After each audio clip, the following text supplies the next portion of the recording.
Hello everyone, welcome to my channel. अगर आप हमारे चैनल पे नए हैं तो प्लीज़ हमारे चैनल को सब्सक्राइब कीजिए। सब्सक्राइब करने के बाद इसके साइड में जो बेल आइकन है उस पर प्रेस कीजिए। यहाँ आपको ऑल का ऑप्शन मिलेगा, उस पर सेलेक्ट कीजिए सो दैट हमारे नए वीडियोस की अपडेट आपको मिलती रहेगी।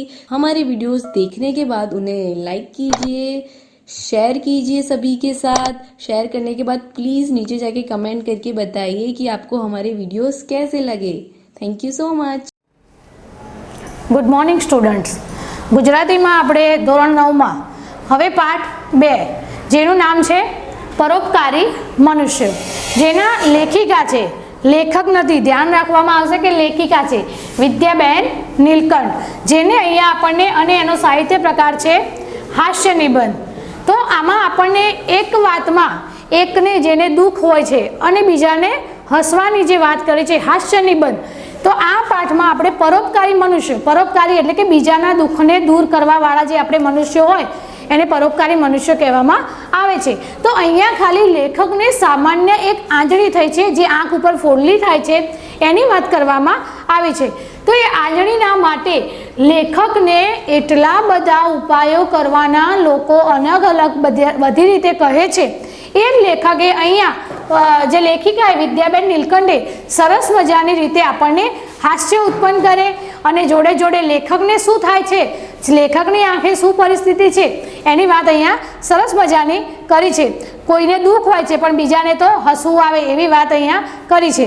પણ આપણા જે દેશમાં કહીએ છીએ કે બીજાના માટે કે બીજાને દુઃખ થાય તો સલાહ આપવાવાળા ઘણા હોય, જેવું કે સામાન્ય આપણને ઘરમાં પણ કંઈક પ્રોબ્લેમ થાય તો આજુબાજુવાળા કે આ ખાઓ, આ પીવો, આ લગાવો, આવી વાત અહીંયા આ પાઠમાં આપણને કરી છે। એટલી જ આનું નામ આપ્યું છે પરોપકારી મનુષ્ય। તો મને એકવાર આંજણી થઈ હતી, 2-3 દિવસ મેં કંઈ ઈલાજ કર્યો નહીં, એમ જાણી કે મટી જશે, એમાં શું ભારે દર્દ છે, પરંતુ આંજણીએ તો બહુ પીડા કરવા માંડી એટલે અમારા ઘરના ડાક્ટર પાસે ગયા। ડાક્ટર એટલે કે ડૉક્ટર, આ દેશી શબ્દો જે તળપદા છે એમાં જે ભાષા છે એ અલગ છે।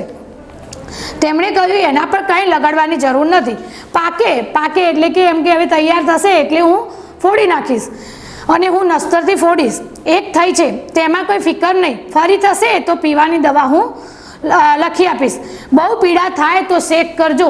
હવે ડૉક્ટર જ એવું કહે છે કે એક આંજળી થઈ છે તો એમાં કશું કરવાની જરૂર નથી, બીજી થાય ને પછી જો દવા પીવાની, એટલે એમાં તો એવું કહેવા મતલબ કે બીજી થાય ત્યાં સુધી આપણે રાહ જોવાની અને પછી એમ કે શેક કરવો એટલે કે આપણે કે ગરમ કપડાથી કે એવી રીતે શેક કરીએ છીએ એની વાત કરી છે।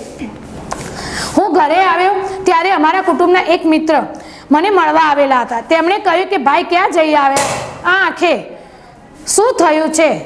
મેં ઉત્તર દીધો આંજણી થઈ છે માટે ડાક્ટર પાસે ગયો હતો, પણ ડાક્ટર કહે છે એને છેડશો નહીં, એની કંઈ દવા નથી, બીજે થશે તો પીવાની દવા આપીશ।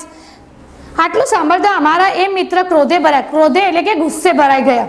હરામખોરો, ડાક્ટરોને સરખા ગાંસડા, ગાંસડા એટલે કે પોટલી બાંધવી એને ગાંસડા કહેવાય, ગાંસડા ભરીને મફતનો પગાર ખવડાવે છે, વળી કહે છે કે એની કંઈ દવા જ નથી, ત્યારે એના ભણતરમાં શું પૂળો મૂકવાનો? પૂળો મૂકવો એટલે કે આગ લગાડવી। એને કહે છે કે બીજી થાય ત્યારે આવજો, બીજીની વાટ જુઓ ને ભાઈ સાહેબને ત્યાંથી પીવાની દવા લાવો કે એમનો ગજવો ભરવા। ગજવું એટલે કે ખિસ્સું, અહીંયા શું વાત કરી છે? ગજવું એટલે ખિસ્સું, એમાં દવા પીધે શું થાય? તમે પણ ભલા માણસ છો, એક કોડીનો ખર્ચ, કોડી એટલે પહેલાંના જૂના જમાનાનું આપણું ચલણ, પહેલાં કોડીની વાત જે આપણે કોડી રમીએ છીએ એને કોડી કહેવામાં આવતી, ખર્ચ નથી, તુવેરની દાળ ઘસીને ચોપડો। હવે આંખ ઉપર જે આંજળી ફોડલી થઈ છે લેખકને એની વાત કહે કે એના ઉપર શું ઘસવાનું છે? તુવેરની દાળ ઘસીને લગાવ એટલે નરમ પડી જશે। મેં કહ્યું ડાક્ટર દવા આપવાની ના કહે છે ને તમે કહો છો એના ગજવા ભરાય, દવા તો બજારની લાવવાની છે। અમારા મિત્ર બોલ્યા તમે છેક ભોળા છો, એ ગાંધી વૈદ્યનું સહિયારું એટલે કે આપણે દેશી જે ઉપાયો કરીએ છીએ એ। વિલાયતના દવાવાળાઓ ડૉક્ટરોને પગાર આપે છે, પગાર અને અહીંના વેચનાર કમિશન આપે છે। મેં વધારે તકરાર કરીને એટલામાં પોસ્ટમેન ટપાલ લઈને આવેલો હતો। આ શેઠ ખરું કહે છે દાળ ચોપડજો પણ જરા ગરમ કરીને। લેખકે જે પહેલાં અહીંયા એમના મિત્ર એવું કહે કે તુવેરની દાળ ઘસવાની, પણ પોસ્ટમેન શું કહે છે કે થોડી ગરમ કરીને। અમારા મિત્ર કહે અરે જોજો ગરમ ના કરશો, આંજણી ગરમી થાય માટે ઠંડી દવા લગાડજો. મેં કહ્યું બહુ સારું. નોકર પાસે દાળ ઘસાવીને પહેલે ઠંડી ચોપડી, વળી સાંજે ગરમ કરીને ઘસાવીને ચોપડી. બીજે દાડે બજારમાં લેવા કહી ગયો તો દુકાનદાર કહે સાહેબ આપને આંજણી થઈ છે તો જવ ઘસીને ચોપડો, મફતની દવા છે. હવે જવમાં એક મિત્ર બીજો કોઈ ગૃહસ્થ આવે છે અને એ કહે છે કે જવને ઊભો ઘસો કે આડો ઘસો. જે ઘઉંની જ એક જાત છે પણ જે ફોતરાવાળી હોય એને જવ કહેવાય. મેં ઘરે જઈ એકવાર ઊભો જવ ઘસીને બીજી વાર આડો જવ ઘસ્યો. પણ આપણું શું થાય? જેનાથી મટવાનું હશે તેનાથી જ મટશે. દુકાનમાંથી નીકળ્યો એટલામાં પડોશની ચશ્માની દુકાન માલિકને મને દીઠો એટલે કે જોયો. તે મારી પાસે આવીને કે ભાઈ સાહેબ મારું કયું માનો તો આ તમને આંજણી થઈ છે તે માટે એક ઝાંખા ગોગલ્સ એટલે કે ચશ્મા લઈ આવ્યા. હું મારા સ્વાર્થ માટે નથી કહેતો, જોઈએ તો ખપ થઈ રહે એટલે જોડ પાછી મોકલાવજો. દુકાન આપણી જ છે ને. મેં ચશ્માની જોડ વેચાતી લઈને પહેરી. લેખકે ઘણા ઉપાય કર્યા. કોઈને તુવેરની દાળ ઘસી, જવ ઘસ્યા, હવે ચશ્મા પણ લાવ્યા. ઘેર અમારા ઘરનો જૂનો મુનિમ આવેલો હતો. તેણે પૂછ્યું ચશ્મા કેમ ગાલ્યા છે શેઠ? આંજણીની હકીકત જાણી તે કહે છે કે બધી વાત જવા દે, કેસર ગોળો જે આપણે હનુમાનજીને કેસર લગાવીએ છીએ એ કેસરની મારા બનેવીને ભાણેજને અને ફુવાને થઈ હતી તો અમે તો આ જ ઈલાજ કર્યો હતો. અને આ રામબાણ છે એટલે કે એકદમ મટી જશે, ઘડી એકમાં મટી જશે. તો લેખકે ફરીથી કેસર મંગાવીને પણ લગાડ્યું. હજામત કરવા હજામ આવ્યો તે કહે કે સાહેબ આ આંજળી પર શું લગાડો છો? સૌ કરતાં સિંદૂર મંગાવી દાબી લો.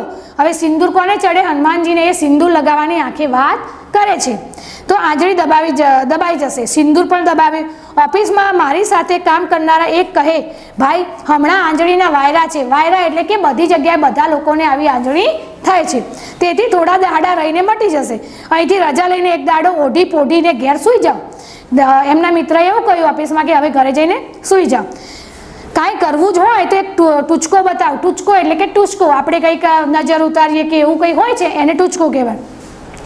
કે તમે કોઈ વાંજળી સ્ત્રી જાણતા હોય તો રાત પડે તેને ઘર જઈ બારણા ઠોકજો. તે પૂછે કે કોણ? તો કહેજો કે હું તો આંજળી રાણી, આજ મારે અને કાલ તારે. આવું કહીને સમજાવે. હવે રાત્રે 12 વાગે કોઈના ઘરે જઈને આવું કહીએ તો શું થાય? એમ કહી ચાલે આવજો. મારા સમ ટૂચકો અજમાવા જેવો છે. પરાય ઘર કઈ કામ વગર રાતે એકલા જવાનું ઠીક ન લાગવાથી મેં ના કહી. ત્યારે તેઓએ સાથે આવવા આગ્રહ કર્યો ને મેં રાતે મેં ઉપાય પણ અજમાવ્યો, પણ આંજળી તો જેમની તેમ જ રહી. એમાં કંઈ ફરક પડ્યો નહીં. બીજે દાડે મારા ઓળખાણવાળા એક શેઠ મિલનો ભાઈઓ કંઈક કામસર આવ્યો. તેણે કહ્યું જી इसमें क्या बड़ी बात है?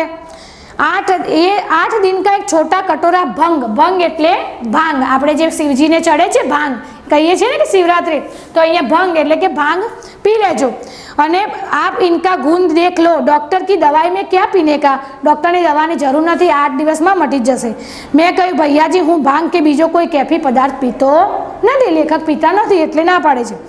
ભાઈઓ કહે અરે જી वो तो दवाई के लिए कहता हो, थोड़ी सी जरूर पीना है. પરંતુ એની સલાહ મેં અમલ કર્યો નહીં.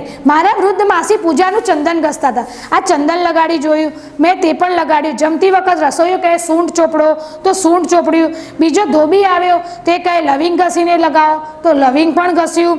રૂ પિંજારવા વાળો આવ્યો એ કહે બેંદુ એટલે કે ઈંડું. અહીંયા જે દેશી શબ્દ છે બેંદુ એટલે ઈંડું લગાવી તેની સફેદી લગાડો ને જુઓ કે ખરું. ખોટો આપ મોટો માણસ છો એટલે હું વધારે કહી શકતો નથી.